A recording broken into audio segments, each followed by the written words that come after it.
guys, welcome to your current Elite Coding Blog. Without wasting much time, let's jump into today's coding session and see what's the challenge for us today. Yeah.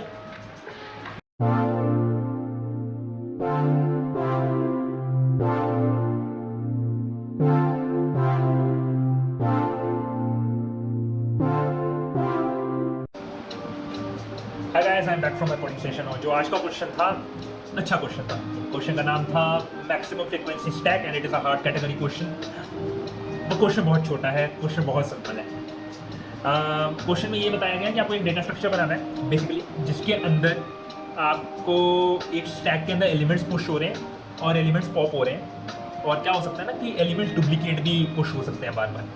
आपको हमेशा वो element return करना है अगर आप pop कर रहे हो, या फिर वो एलिमेंट पॉप के अगर रिजल्ट से करना है जिस एलिमेंट की फ्रिक्वेंसी सबसे ज़्यादा है.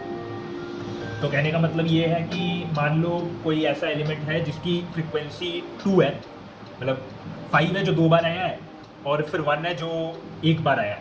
अब क्या है, तो तुम्हारा स्टैक हो गया 5,5,1. ठीक है, मतलब मैं लिख ही लेता हूँ बोल क्या.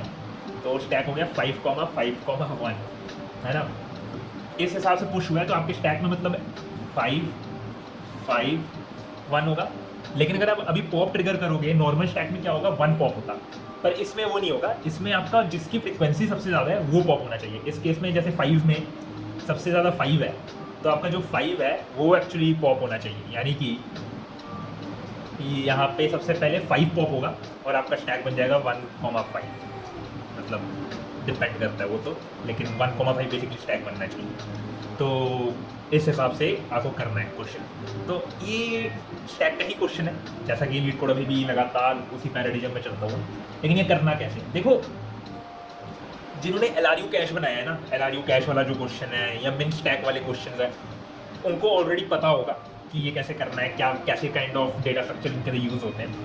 मतलब मैं ये नहीं बोल रहा कि आपको पता होना चाहिए, मतलब बता रहा हूँ कि जिनको पता होगा वो तो ऑलरेडी सोच चुके होंगे. तो इसके अंदर nested data structure basically use होता है. जैसे हम लोग ग्राफ बनाते हैं, जब तो हम लोग बोलते हैं ना वेक्टर ऑफ वेक्टर ले लो, है ना, या फिर मैप ऑफ वेक्टर ले लो. तो उसी तरह से इसके अंदर क्या होगा कि आपको मैप ऑफ स्टैक लेना है. तो क्या होगा, हर काउंट के रिस्पेक्ट में कौन कौन से एलिमेंट पुश हुए हैं वो मेंटेन करना है. उस हिसाब से आपका जो क्वेश्चन है वो चल जाएगा. और स्टैक आपका वो ऑर्डर मेंटेन करेगा कि कौन से ऑर्डर में पॉप करना है, कौन से ऑर्डर में पुश करना है. तो उस हिसाब से ये जो क्वेश्चन है आपका एक्सेप्ट हो जाएगा. तो एक बार एग्जांपल देख लेते हैं कि मैं बोल क्या था. मेरा कहने का मतलब है, मान लो आपके स्टैक है ना 5,7, ये वाला एग्जांपल चला दो. 5, 5,7, 5, 7, 4, 5 ये पुश किया है. ठीक है, तो इसके अंदर 5 का काउंट देखा जाए तो 3 बार है, 7 का काउंट 2 बार है और 4 का काउंट 1 बार है. तो अगर पॉप ट्रिगर होता है तो सबसे पहले 5 पॉप होगा. ठीक है, फिर 5 का काउंट हो जाएगा. जब दूसरी बार कुछ आपको पॉप करना होगा, ठीक है, तब आपको देखना होगा कि स्टैक के अंदर सबसे पहले क्या था. तो इस 5 को, ये 5 सबसे लेटेस्ट 5 था, इसको अगर पॉप कर देंगे तो 7 बचता है दोबारा, क्योंकि दोनों का काउंट 2 है. 5 का काउंट भी 2 है, 7 का काउंट भी 2 है. लेकिन अगर आप दोबारा पॉप ट्रिगर करोगे तो अब 7 आएगा. ठीक है, और अब उसके बाद मान लो दोबारा पॉप ट्रिगर होता है, अब इसका काउंट बन जाएगा. तब तो वही सिंपल स्ट्रेट फॉरवर्ड है कि 5 आ जाएगा. ठीक है, तो ये 7 गया, ये 5 गया. अब क्या कहते हैं, दोबारा पॉप ट्रिगर होगा तो फिर 4 बचा है, क्योंकि यहाँ पे अब इसका काउंट भी 1 हो गया है, इसका काउंट भी 1 है, इसका काउंट भी 1 है, लेकिन 4 सबसे लेटेस्ट था तो आप 4 रख सकते हो.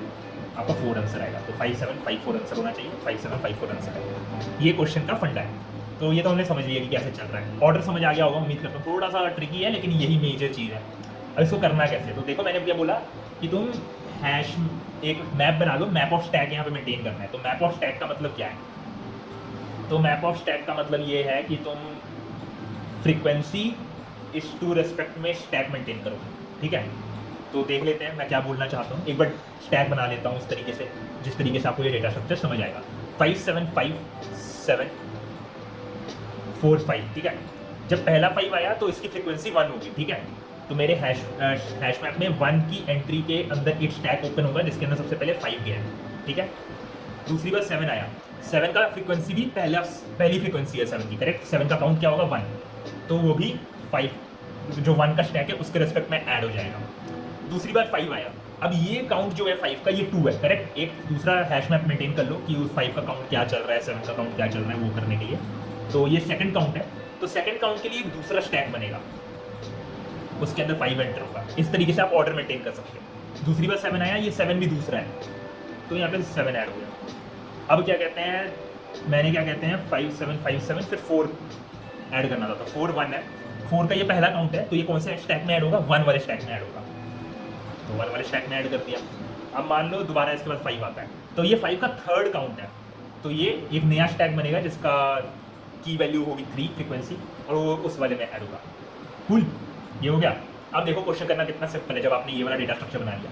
फ्रीक्वेंसी इस टू स्टैक का हमने क्या कहते हैं हैश मैप बनाया था। अब आपको पॉप करना है, ठीक है। सबसे लेटेस्ट एलिमेंट आपको अगर पॉप करना है, आप एक ग्लोबल वेरिएबल ले लो जो मैक्स फ्रीक्वेंसी को ट्रैक रख रहा है, तो वो बोलेगा ग्लोबल वेरिएबल 3 तक अपडेट हो गया होगा, करेक्ट। वो तो आपका नॉर्मली अपडेट कर सकते हो क्योंकि आप फ्रीक्वेंसी काउंट कर ही रहे हो ओवर द प्रोग्राम जब पुश कर रहे हो तब। तो जैसे ही पॉप करने को बोलेगा तो आप बोलोगे कि मेरे स्टैक में जो मैक्स फ्रीक्वेंसी वाला है उसका जो स्टैक का टॉप है वो दे दो। तो मेरे में 3 मैक्स फ्रीक्वेंसी है, मेरे को पता है, उसके टॉप में 5 है, तो मैं 5 रिटर्न कर दूंगा, ठीक है। लेकिन रिटर्न करने से ही नहीं होगा, 5 को पॉप भी करना है ना, क्योंकि ये पॉप ट्रिगर हो रहा है, तो 5 पॉप हो जाएगा। अगर 5 पॉप करने के बाद मेरा स्टैक एम्प्टी हो गया, जो कि एक्चुअल में एम्प्टी हो जाएगा इस केस में, तो फिर मैं क्या करूँगा, जो ये एंट्री है ये पूरी डिलीट कर दूंगा और अपने मैक्स फ्रीक्वेंसी को, क्योंकि मेरा मैक्स अभी 3 चल रहा था, करेक्ट। अब 5 को पॉप करने के बाद, क्योंकि अब स्टैक बचा नहीं है, तो मैक्स को उठा के 2 करना पड़ेगा। मेरी मैक्स फ्रीक्वेंसी अभी 2 एलिमेंट है। अब अगर दोबारा कोई पॉप ट्रिगर होगा तो क्या होगा, 2 के स्टैक में जो टॉप एलिमेंट है वो पॉप होगा, तो उस केस में 7 है तो 7 पॉप हो जाएगा और 7 डिलीट हो जाएगा। पर इस केस में स्टैक डिलीट नहीं होगा क्योंकि अभी स्टैक के अंदर एक एंट्री पड़ी हुई है और जो मैक्स फ्रीक्वेंसी है वो 2 की 2 रहेगी। दोबारा पॉप ट्रिगर हुआ तो अब 5 आएगा, ठीक है। स्टैक मतलब 2 के टॉप में, 2 के स्टैक में जो टॉप था वो उठ के आ जाएगा। लेकिन अब जब जैसे ही 5 टॉप से उठेगा यानी कि पॉप होगा तो स्टैक एम्प्टी हो जाएगा, तब आपको मैक्स फ्रीक्वेंसी घट के 1 करवानी पड़ेगी और ये स्टैक की एंट्री डिलीट करनी पड़ेगी। अब अगर क्या कहते हैं, मान लो कि क्या कहते हैं दोबारा पॉप ट्रिगर होता है, तो बेसिकली अब क्या होगा, मैक्स फ्रीक्वेंसी 1 है, तो 1 के अगेंस्ट का जो स्टैक है उसके टॉप एलिमेंट में भी 4 पड़ा हुआ है, तो वो 4 उठा के दे देगा अभी मैं, और 4 हम लोग स्टैक में से डिलीट कर देंगे। और क्या कहते हैं 5 और 7 बचा हुआ है, तो अगर आगे कोई ऑपरेशन होगा तो वो ट्रिगर होगा और उस हिसाब से आपका ही चलेगा।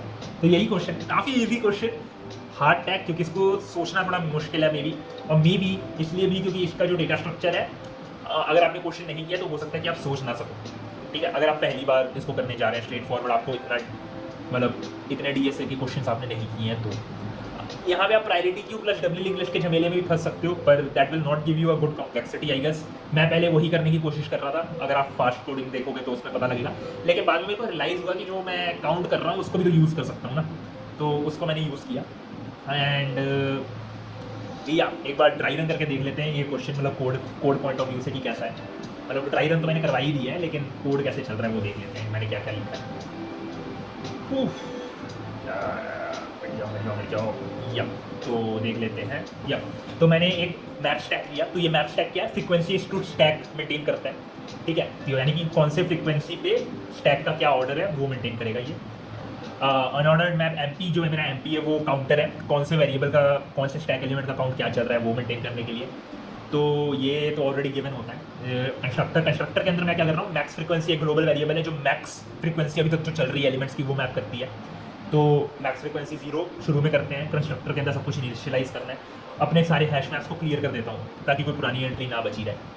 तो पुश जब कॉल होता है तो सबसे पहले तो मैं अपने काउंट वेरिएबल के अंदर, मतलब जो काउंटर वेरिएबल है हैश मैप है उसके अंदर अपने वेरिएबल को काउंट कर लेता हूँ। जो अगर 5 पहली बार आया होगा तो 5 के अगेंस्ट काउंट 1 शुरू हो जाएगा। मैक्स फ्रीक्वेंसी को अपडेट कर लेता हूँ 1,0 के साथ, तो मेरा मैक्स काउंट अभी हो गया है 1, ओके।